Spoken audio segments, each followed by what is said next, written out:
our ability to be great performers was forged with the fires of the club scene and all that entailed. These kids don't have that. It's instant gratification. So the problem I have is it sets up this unrealistic expectation. And of course, the sad part about it is, for some shows like The Voice that really haven't made anybody particularly famous, is that they create these momentary stars for young kids, and they have to process this superstardom where their whole towns are, meeting them at the airports and holding up flags and banners. Hey, we welcome whatever.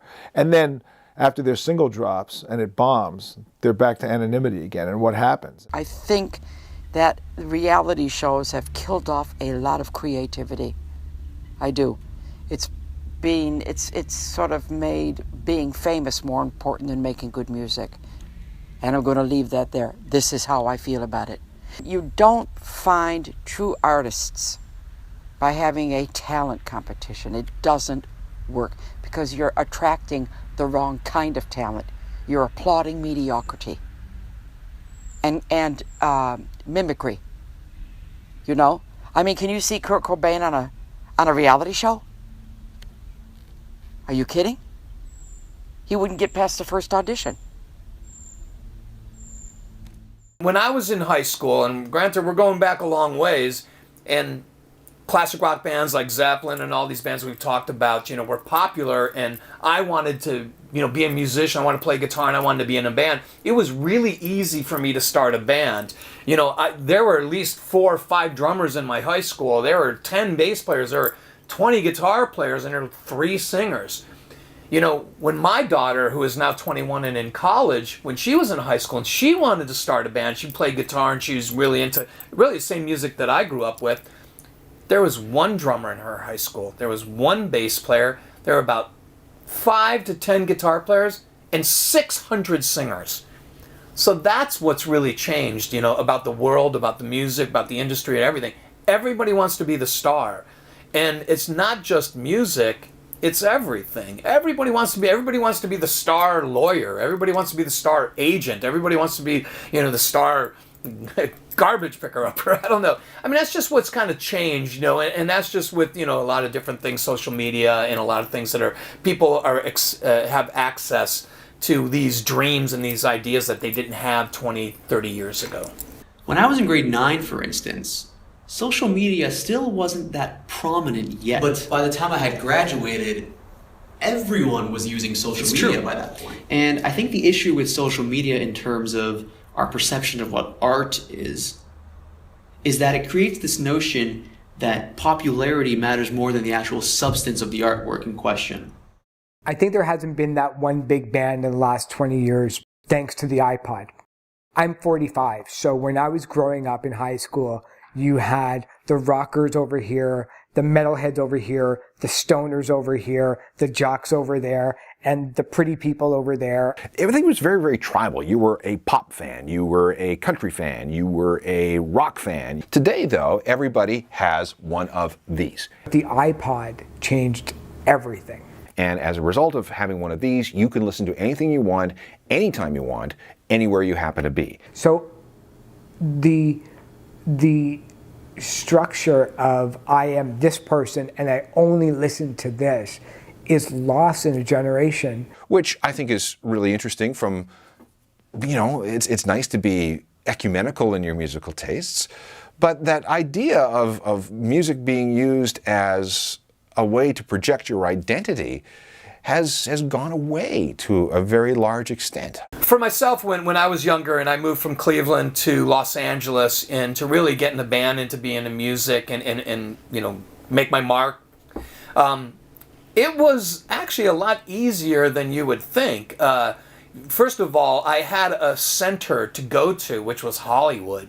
Things were happening in Hollywood. There were a lot of great bands coming along, great bands that were unsigned, that didn't have great bands. When some of us that were around during that time, we get together and we talk about that, it blows our minds how many bands were great that never made a record, that at that time weren't good enough, but in our minds, oh my God, this band was fantastic.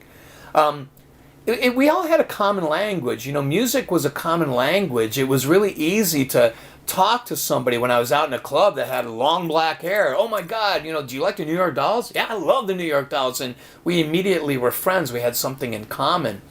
Nowadays, there's just so many genres and so many subgenres that, you know, it's impossible. Do you like punk rock music? Well, yeah, I mean, that's, you know, it's Green Day, it's it's the Clash. I mean, it's so many different genres within a genre. It's really hard to kind of pick people that you want to play with and work with.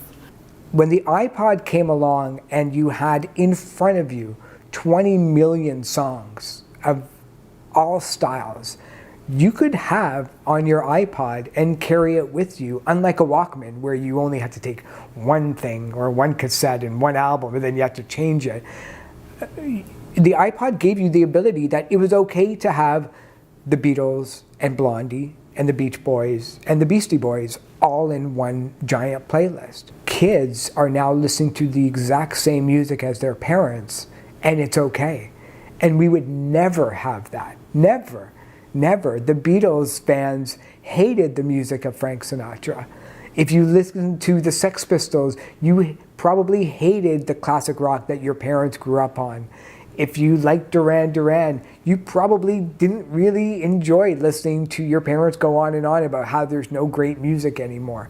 But the iPod changed everything.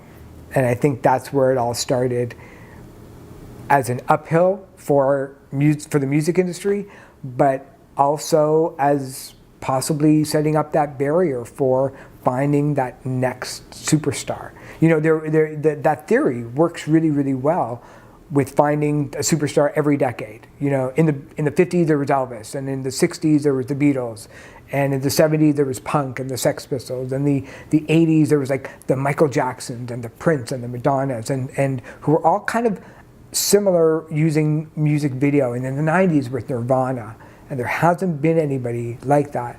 And I think part of going along with the iPod is we know so much about our artists now that even if the Beatles came along, we would probably get sick of them by October. You know, we would know everything about them and not allow them to breathe.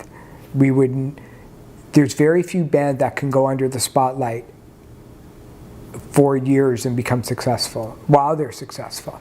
We would just beat them down with the amount of media attention on them, the amount of paparazzi around them. When you think about the difference between 1964 and She Loves You with the Beatles and Abbey Road and Let It Be just 7 years later, it's astounding. The difference between, say, a Justin Bieber or Rihanna or even Adele's album of 6 years, it's not that big of a stretch. It's not that big of a stretch musically, but that's okay. It doesn't have to be. Nobody's expecting or looking at those artists and say, where's your Sgt. Pepper? You know, where's your Back to the Blues basic album? And that's perfectly fine. There's nobody asking that of those artists. And maybe we should be asking it of all of those artists, you know. Do you think that there can be then that next prolific band or artist? Is it possible to happen? I think right now, I don't think we're going to agree as much as we are right now when it comes to everybody liking Adele, when it comes to another artist in a long, long time. Probably even an artist like Elvis, people like his early rock and roll period, and then people like his late period, the Las Vegas years.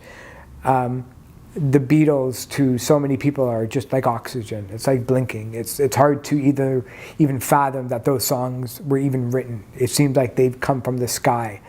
It's just a matter of someone realizing, a group of guys realizing that something's wrong in the world today with music, and to go out there and try to make something new that's actually old. Led Zeppelin was Jimmy Page's brainchild.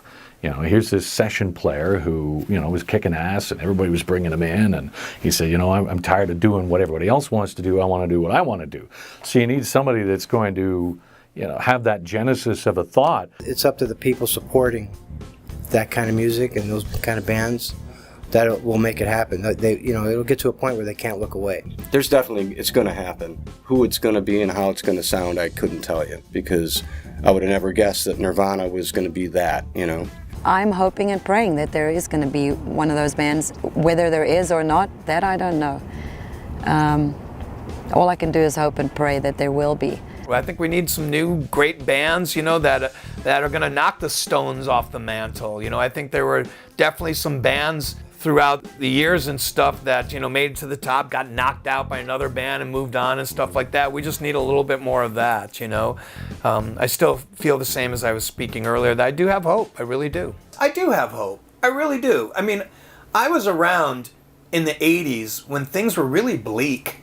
You know, there was a lot of generic music. There was a lot of boring, bad records out, and there was no rock radio stations. There were no rock concerts. There was nothing.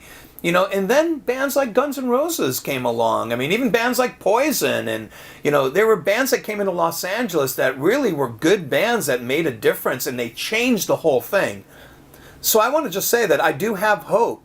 You know, there can be a new young band, you know, with a whole new creative outlook that can really take this in a new direction and spark a new generation to do it. But just remember, you know, back in those days, the bands that were great back then took a great singer, a great guitar player, a great bass player, and a great drummer, you know, keyboard player, whatever. It took these unique, great parts to make one sum.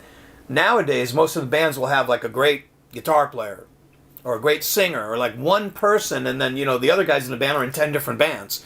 That's really what it's going to take. It's really going to take some, you know, some commitment, some sacrifices to really get some new young band. But I do have hope. I honestly do have hope. I really do think that can change, because I saw it happen with my own eyes years and years ago. And I do think it's possible, because I do think people are still passionate about music. And I do think music is an important part of people's lives. And therefore, how can you let a genre like classic rock die?